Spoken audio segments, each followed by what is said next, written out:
Welcome to my video review of the SuperCard Mini SD. So this is a cheapy kind of thing you can get on Amazon, and it claims to play Game Boy Advance games on actual hardware. That probably ruined everything.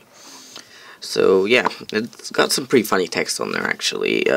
It must work with micro SD, or mini SD, sorry. Yes, it will not work. Requirement on your PC, Pentium 3, 650 or advance. No break in advance. Yeah, if it's not advanced, it's not going to work. Whatever that means. Anyway, they're saying it'll work with pretty much anything that has a Game Boy Advance slot. Now I'm going to move this so you can actually read this.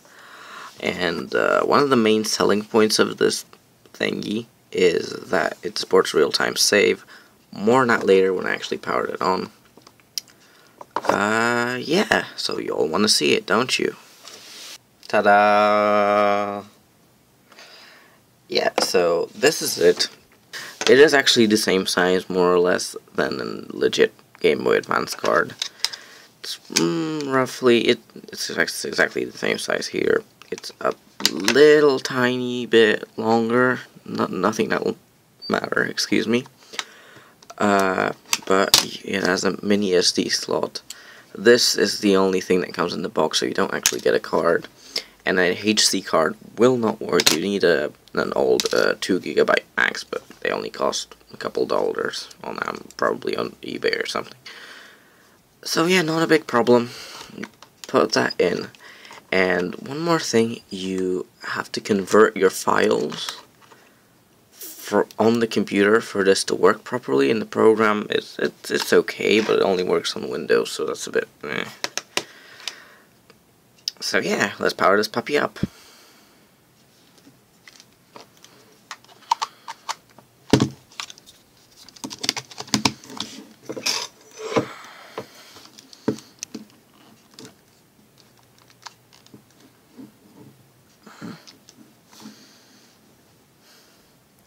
Okay, I am back, and I hope you can see something. Now, this is the interface that you will get. I've loaded up some games on here, and a GBA video just to see that it works. Now, there are some games that this thing will support perfectly, and that will indeed work, but I don't know any of them. Literally, there's only one game, and I can't remember which one it was, and I probably should have checked that. Oh yeah, it was F-Zero. F-Zero is pretty much the only game I can remember. The rest of them work in Game Boy Player mode. Allow me to demonstrate that as I'm loading mode. Yeah, it's kind of weird, almost as if they pulled the ROM of the Game Boy Player and put it on the Game Boy. It says save that as corrupt. More on that in just a second. As I load.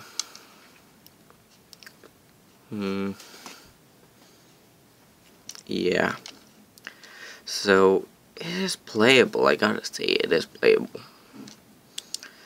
But, yeah. Here's me sucking at Mario. Fuck. This is how you, this is not, yeah, this is how you get back to the start menu. So, here's the deal. This has a battery backup, you may be able to see through there.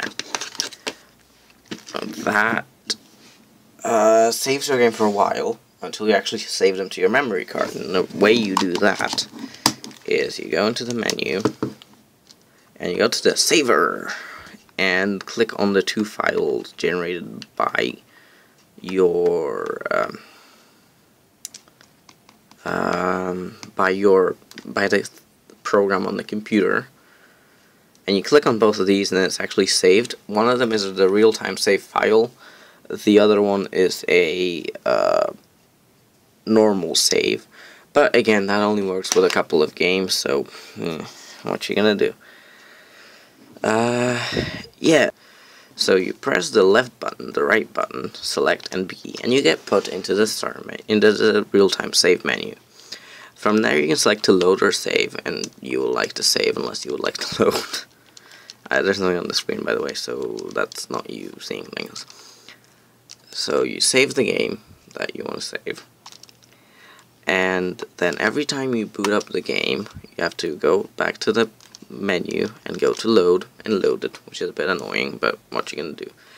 And if you do find a game that supports it, you're gonna have to go back to, you're gonna have to press select and A, the same thing but with A. You're gonna have to save that way. And after you do either of these, before you power down Switch games, you're gonna have to press both of these, select and start, in order to save. And you're gonna navigate from the list to the thing that you want, the game that you want, I mean, and save that, and only then can you power off. So I guess that brings me to the conclusion now that I've said a lot of words that may or may not make sense. Is this a worthwhile deal?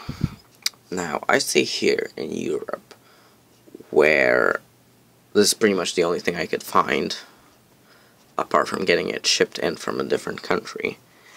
Yeah, it's great. I mean, it gives you an ability to play Game Boy games that you wouldn't have originally. Still, alongside this, I like to collect normal games, the one I brought on hand, but yeah. But I can see that this, this isn't perfect. So, if you live in America or anywhere where you can have anything else, something like the Easy Flash maybe, or anything, do that.